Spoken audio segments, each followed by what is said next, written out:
दोस्तों, एक गुरु का एक नया नया शिष्य बना था। उस युवा शिष्य के मन में बहुत सारे प्रश्न थे जिन्हें वह गुरु से पूछना चाहता था। एक दिन वह गुरु के पास आया और उनसे कहा, गुरुदेव, मैंने देखा है पहले लोग आपस में बहुत प्रेम करते हैं, फिर धीरे धीरे उनके बीच मतभेद होने लगते हैं। मतभेद झगड़ों में बदल जाते हैं और वह एक दूसरे को भला बुरा कहने लगते हैं। फिर रिश्ते टूट जाते हैं और प्रेम नफरत में बदल जाता है। गुरुदेव, आखिर ऐसा क्यों होता है कि जहां प्रेम था अब उसकी जगह नफरत ने ले ली? गुरु ने कहा, आज मैं एक किसान से मिलने उसके घर जा रहा हूं, तुम भी साथ चलना। तुम्हारे इस प्रश्न का उत्तर तुम्हें वहीं मिल जाएगा। थोड़ी देर बाद गुरु शिष्य को लेकर पास के एक गांव पहुंचे। गांव के बीचों बीच पहुंचकर उन्होंने वहां बने एक घर के दरवाजे को खटखटाया। अंदर से एक व्यक्ति बाहर आया। उसने गुरु को प्रणाम किया और कहा, कहिए गुरुदेव, मैं किस प्रकार आपकी सेवा कर सकता हूं? गुरु ने उस व्यक्ति से कहा, तुम्हारी पत्नी के साथ जो विवाद चल रहा था गया क्या? अब तुम खुश हो क्या? वह समाप्त। उस व्यक्ति ने कहा, उस औरत से विवाह करना मेरे जीवन की सबसे बड़ी गलती है गुरुदेव। वह बिल्कुल भी अच्छी नहीं है। वह मेरा और मेरे परिवार का ख्याल नहीं रखती। वह हमेशा अकड़ कर बात करती है। वह हमेशा गुस्से में रहती है। उसने आज तक मुझे समझा ही नहीं, मेरी कोई बात मानी ही नहीं। वह बिल्कुल भी अच्छी नहीं है। ईश्वर ने मेरे भाग्य में ना जाने यह कैसी पत्नी लिखती है। अब वह मुझे छोड़कर मायके चली गई है और अब तो मैं भी यही चाहता हूं कि वह वहीं रहे और कभी मेरे जीवन में वापस ना आए। गुरु ने अपने शिष्य से कहा, देखा, तुमने, यही मनुष्य का स्वभाव है। हर मनुष्य के अंदर अच्छाई और बुराई दोनों होती हैं, लेकिन मनुष्य सिर्फ बुराई को ही याद रखता है, अच्छाई को नहीं। और जब वह किसी की बुराई करने पर आता है तो शुरू से लेकर अंत तक सिर्फ बुरा ही देखता है और बुरा ही बोलता है। और जब वह अपने मन कुछ बुरा ही बैठा लेता है तब वह यह आशा में करता है कि उसके जीवन में सब अच्छा हो। बुराई से जीवन में अच्छाई कैसे आ सकती है?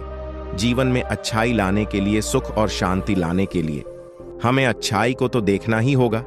लेकिन यह काम कोई नहीं करता, क्योंकि ऐसा करने से मनुष्य के अहंकार को चोट पहुंचती है और वह अपने अहंकार के सिंहासन से गिरना नहीं चाहता। गुरु के मुख से यह सबसे बातें सुनकर उस व्यक्ति ने कहा, गुरुदेव, आप यह क्या कह रहे हैं? अगर कोई बुरा है तो उसमें बुराई तो दिखेगी ही। मेरी पत्नी बुरी है तो मैं उसमें बुराई ही देखूंगा। उसने आज तक ऐसा कोई कार्य नहीं किया जिससे मैं प्रसन्न हो सकूं।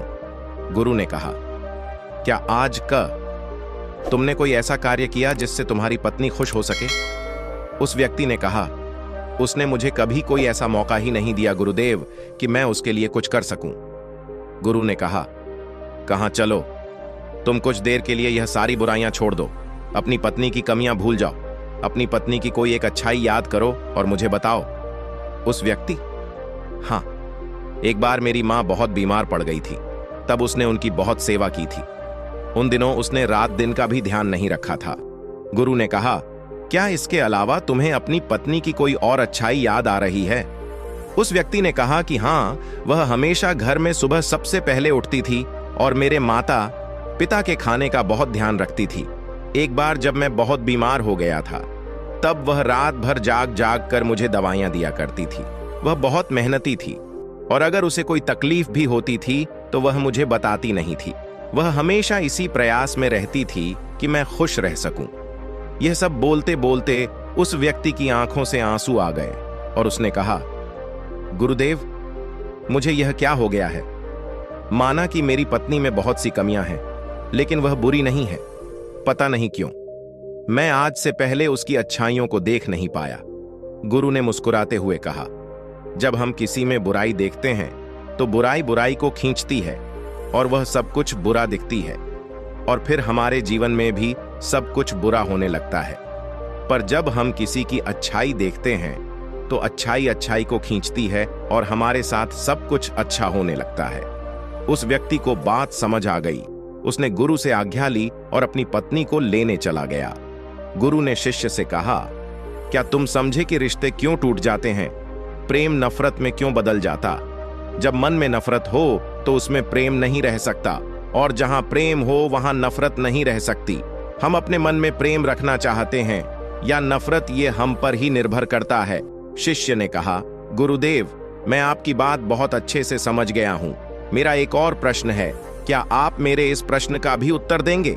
गुरु ने कहा, अवश्य, तुम बेझिझक अपना प्रश्न पूछ सकते हो। शिष्य ने कहा, गुरुदेव, इस दुनिया में सबसे मुश्किल क्या है? गुरु ने कहा, इस दुनिया का सबसे मुश्किल कार्य एकांतवास में रहना है।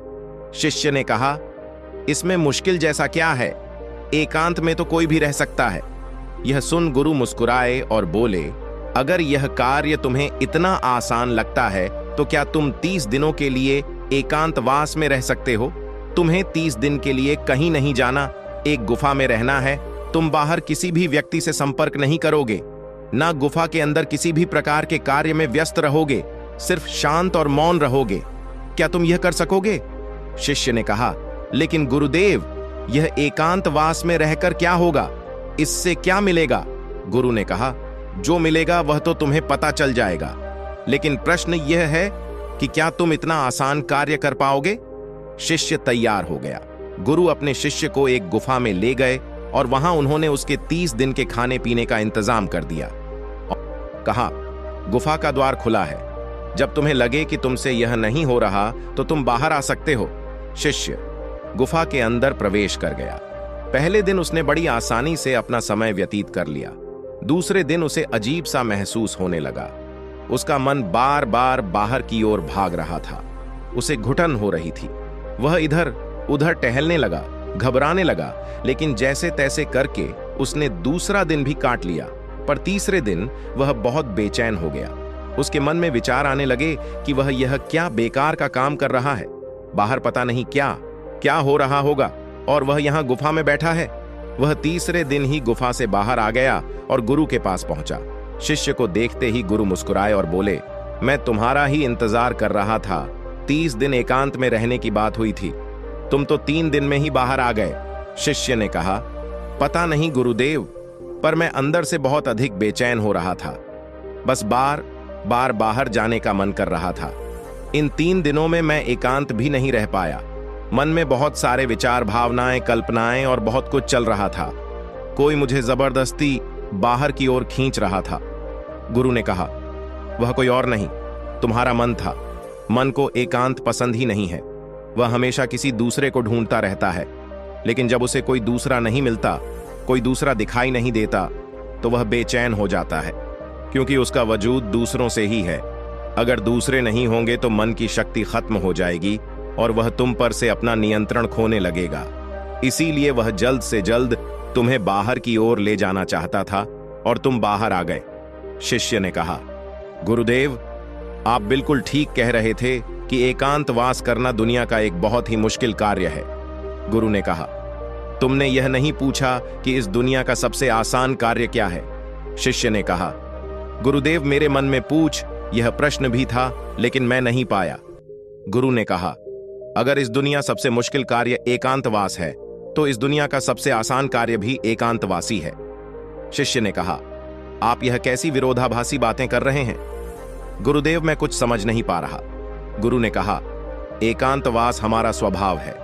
बस हम अपने स्वभाव से दूर हो गए हैं और मन के बनाए इस जाल में फंसकर हम हमेशा किसी दूसरे को ही ढूंढते रहते हैं और अपने एकांत को बैठते हैं।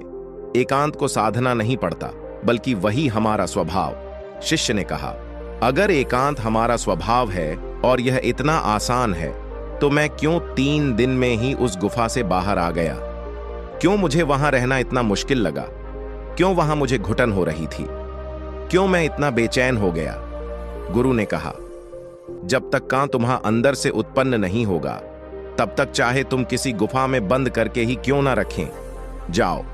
तुम एकांत में नहीं रहोगे, वहां भी तुम अपने आसपास भीड़ इकट्ठी कर लोगे और वह भीड़ तुम्हारे मन के भीतर होगी। इसके बाद गुरु शिष्य को एक नदी के पास ले गए और कहा, इस नदी पर बांध बांधना हो तो तुम्हें कितना समय लगेगा? क्या तुम उसे आज के आज बांध सकते हो? शिष्य ने कहा, नहीं गुरुदेव, भला एक दिन में यह कैसे संभव होगा? 2 दिन, 3 दिन या 4 दिन में भी नहीं होगा। इसमें तो बहुत समय लगेगा। पहले योजना बनानी होगी, फिर धीरे धीरे बांध की तैयार होगी। आने वाली हर समस्या को देखा जाएगा और के साथ उससे निपटा जाएगा और धीरे धीरे समय बांध बनकर तैयार होगा। गुरु ने कहा, ठीक कहा तुमने। और बिल्कुल इसी तरह मन की नदी पर धीरे धीरे बांध बांधा जाता है। संकल्प लेने शुरू किए। उसने बहुत सारे संकल्पों को पूरा किया और बहुत सारे संकल्प उसके अधूरे रह गए जो बीच में ही टूट गए थे। पर हर बार वह और अधिक मजबूत होता चला गया। हर संकल्प पूरा होने के साथ उसका खुद पर नियंत्रण बढ़ता चला गया। समय के साथ उसके छोटे छोटे संकल्प बड़े संकल्पों में बदलने लगे। फिर एक दिन उसने संकल्प लिया और वह उस गुफा के अंदर चला गया। 30 दिन वह उस गुफा से बाहर नहीं आया। जब 30 दिन बीत गए तो गुरु को अपने शिष्य की चिंता हुई और वह उसे देखने गुफा के अंदर चले गए। उन्होंने देखा कि उनका शिष्य बिल्कुल शांत होकर एक स्थान पर ध्यान में बैठा हुआ है। गुरु को देखते ही शिष्य खड़ा हो गया और उन्हें प्रणाम कर उनसे कहा, गुरुदेव, आप बिल्कुल सत्य कहते थे। एकांतवास करना बहुत ही आसान कार्य है। एकांत ही हमारा स्वभाव है और यही हमारी प्रकृति है। इसके लिए कुछ भी करना नहीं होता, ये है, बस हमें दिखाई नहीं देता। इसके बाद शिष्य और गुरु दोनों उस गुफा से बाहर आ गए। अब आप सोच रहे होंगे कि इस एकांतवास की कहानी का मतलब क्या है। वास्तव में एकांत वह चीज है जो हमें सत्य दिखाता है, शांति दिखाता है। हम सब अपने जीवन में बहुत छोटी छोटी चीजों में उलझे रहते हैं जो असल में इतनी मामूली है कि उनके होने या ना होने से कोई फर्क नहीं पड़ता।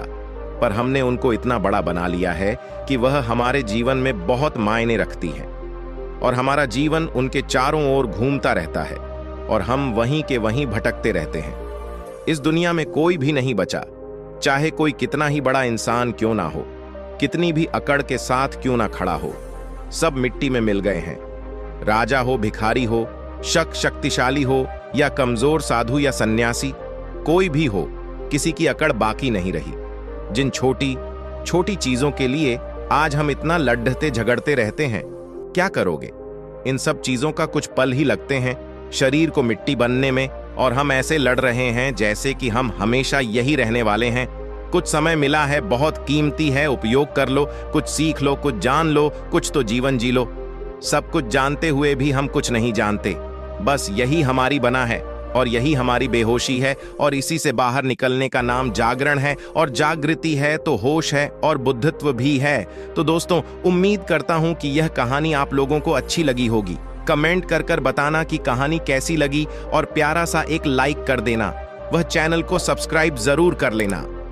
नोटिफिकेशन बिल को जरूर दबा लेना कि एक और नई वीडियो आने के बाद आप लोगों के पास नोटिफिकेशन पहुंच जाए। और मिलते हैं एक और नई वीडियो में। तब तक के लिए दिल से धन्यवाद।